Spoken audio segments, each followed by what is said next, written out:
Was the biblical Tower of Babel a real structure? Welcome back to Ceylonia Blue, where we explore the mysteries of history and the depths of ancient texts. Today, we dive into one of the most intriguing stories from the Bible, the Tower of Babel.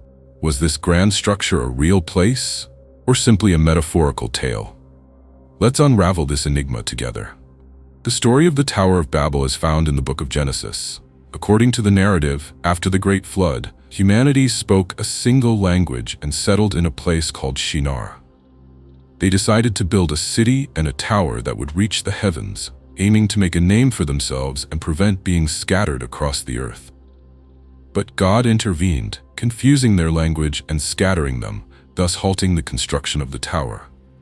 Now let's consider the historical context. The Tower of Babel is often associated with ziggurats, which were massive structures built in ancient Mesopotamia. These ziggurats, like the famous Etemenanki in Babylon, were designed as temples reaching toward the heavens. They served religious purposes and were central to the cities in which they were built. Archaeological evidence suggests that ziggurats were indeed real structures.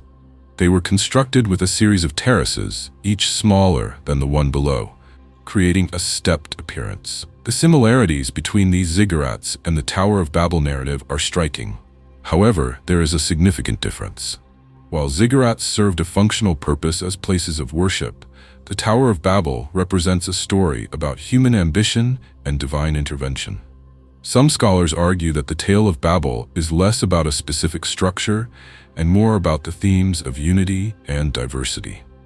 The confusion of languages symbolizes the challenges of human collaboration and the potential consequences of pride. In this light, the Tower of Babel serves as a cautionary tale rather than a historical account of a physical building.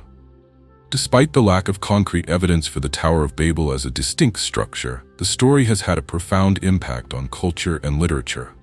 It raises questions about communication, cooperation, and the nature of humanity.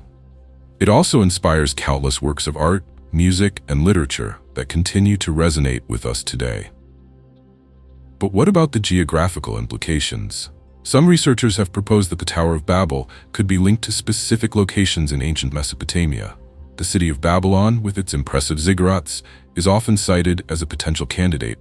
However, the exact location of the tower remains uncertain, lost to the sands of time. In conclusion, while the Tower of Babel, as described in the Bible, may not have been a real structure in the way we think of buildings today, its significance lies in the lessons it imparts about language, unity, and the limits of human ambition. It serves as a reminder of our shared history and the complexities of communication that continue to shape our world. Thank you for joining us on this exploration of the Tower of Babel. If you enjoyed this video, please give it a thumbs up, and don't forget to subscribe to Ceylonia Blue for more fascinating insights into history and culture. Until next time, keep questioning and keep exploring.